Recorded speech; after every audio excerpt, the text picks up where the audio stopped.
이번 시간에는 문장을 길어지게 만드는 또 하나의 주요 요소인 관계 대명사에 대해서 배워보도록 하겠습니다. 자, 예를 들어서 자동차가 있는데 내가 그것을 런던에서 샀다고 예를 들어 보겠습니다. 자, 그러면 자동차는 a car, 그리고 내가 그것을 런던에서 샀다는 I bought it in London 이렇게 되겠죠. 우리나라 말로 합치면 내가 런던에서 산 자동차 이런 식으로 자동차라는 명사를 꾸며주는 절 내가 런던에서 사니 앞에 오겠죠. 하지만 영어에서는 명사를 절로 꾸며줄 때, 주어 동사인 절로 꾸며줄 때는 반드시 뒤에서 꾸며야 합니다. 자, 그렇게 명사를 꾸며주는 절을 연결할 때 그 사이에 들어오는 것이 관계 대명사가 되겠습니다. 앞에 카라는 그 명사를 뒤에 절에서 가리키는 대명사가 반드시 있게 됩니다. 대명사라는 말 자체가 명사를 대신하는 말, 명사를 가리키는 말이라는 뜻이죠. 자, 그러면 a car를 가리키는 것은 I bought it in London에서 it에 해당하겠죠. 네, it은 목적어라고 볼 수 있습니다. 그러한 대명사를 관계 대명사로 바꿔서 명사와 절 사이에 위치시켜야 합쳐지는데요. 관계 대명사를 결정할 때는 관계 대명사 표라는 것이 있고 그것은 다음과 같이 결정됩니다. 자, 그러면 그렇게 가리키는 명사가 뒤에 절에서 주어 역할을 할 때는 주격, 뭐뭐의에 해당하는 소유격 역할을 할 때는 소유격, 목적어 역할을 할 때는 목적격이라고 부릅니다. 그리고 거기에 따라서 형태가 정해져 있죠. 자, 앞에 꾸며주는 명사가 사람일 때 주격, 소유격, 목적격, 관계대명사는 각각 who, whose, whom이 됩니다. whom은 who로도 씁니다. 자, 그리고 앞에 꾸며주는 명사가 사물일 때는 주격, 소유격, 목적격은 각각 which, whose, which가 되죠. whose를 제외하면 모두 that으로 바꿀 수도 있습니다. that으로 쓰면 주격, 목적격을 구분할 필요가 없죠. 다시 앞에 절로 돌아가 보면 I bought it in London에서 it은 목적어 역할을 하니까 일단 목적격이라고 볼 수 있고 앞에 가리키는 명사가 a car, 사물이기 때문에 which 계열로 봐야 되겠죠. 그렇다면 it은 결국 which로 바꿀 수가 있습니다. 자, 그리고 it을 which로 바꾼 다음에 car와 I bought in London의 사이에 오게 됩니다. 관계대명사의 위치는 항상 꾸며주는 명사와 그 꾸며주는 명사의 절 사이에 위치하게 됩니다. 자, 그래서 a car which I bought in London 이렇게 되죠. 자, 모든 문법 용어는 그 용어 안에 정의가 들어가 있습니다. 그래서 여기에서 관계대명사 위치를 본다면 왜 관계대명사라고 부르냐를 알 수 있습니다. 일단 관계라는 말은 명사와 그 명사를 꾸며주는 절을 연결해준다, 관계시켜준다 라는 의미에서 관계이고, 대명사라는 말은 아까 설명했지만 앞에 명사를 대신하는, 즉 가리키는 역할을 하니까 대명사입니다. 그래서 a car를 which가 가리키고 있죠. 그래서 관계대명사라고 부릅니다. 자, 그러면 여기에서 관계대명사의 가장 쉬운 정의를 도출해낼 수 있습니다. 관계대명사란 명사와 그 명사를 꾸며주는 절을 연결하는 말이다 라고 볼 수가 있겠죠. 자, 그러면 여기에서 질문을 하나 드리겠습니다. 관계대명사 절은 역할로 볼 때 무슨 절이라고 부를 수 있을까요? 자, 앞에 명사를 꾸며주는 역할을 하죠. 명사를 꾸며주는 것이 역할이 형용사라고 우리는 배웠습니다. 자, 그래서 결국 관계대명사절은 형용사절이 됩니다.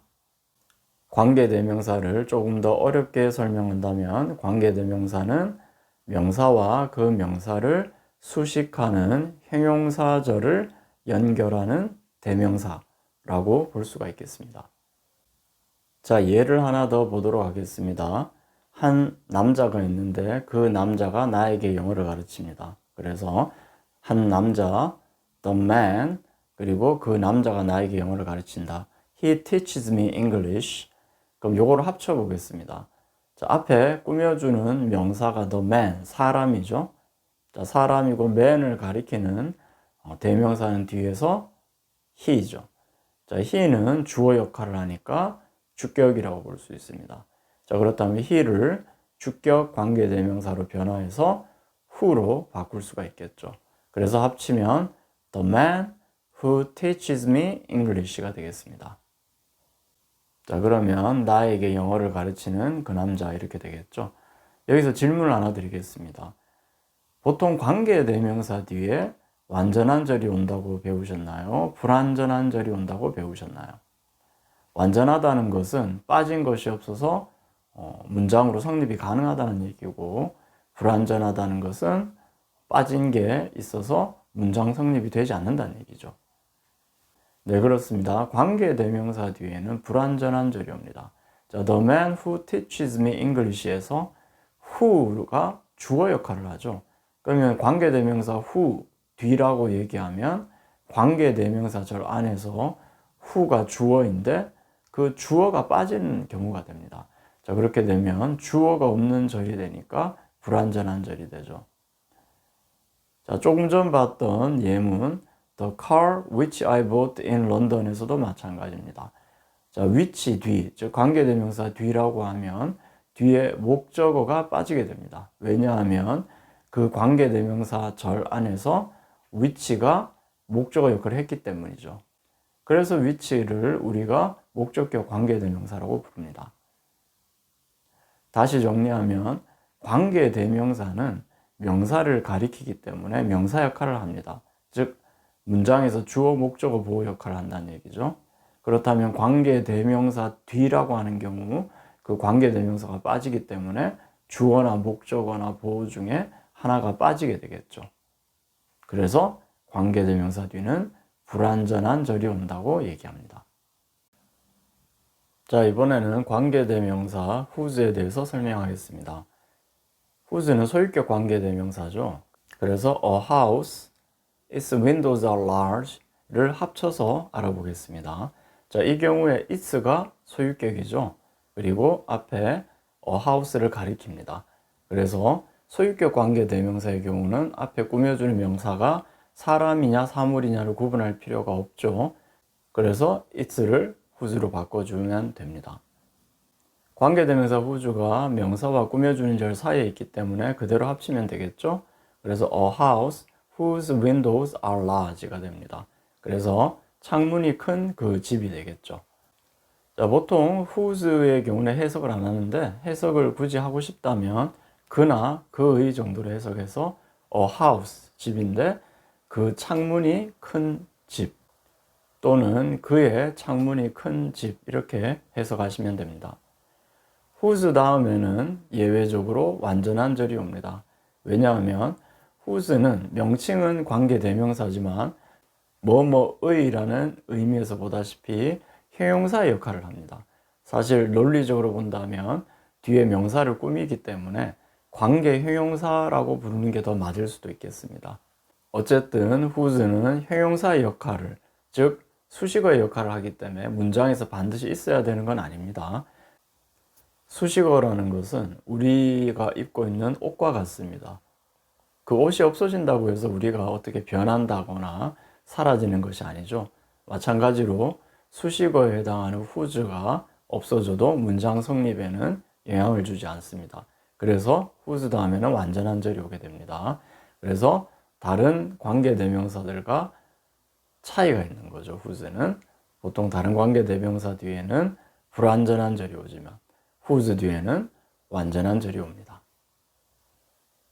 자, 그리고 앞에 꾸며주는 명사를 참고로 선행사라고도 부릅니다. 먼저 하는 공부를 선행학습이라고 하죠. 마찬가지로 선행사의 경우 꾸며주는 관계대명사절 앞에 먼저 나와 있다. 선행한다 해서 선행사라고 부릅니다. 오늘 이 정도로 관계대명사 공부를 마무리하도록 하겠습니다.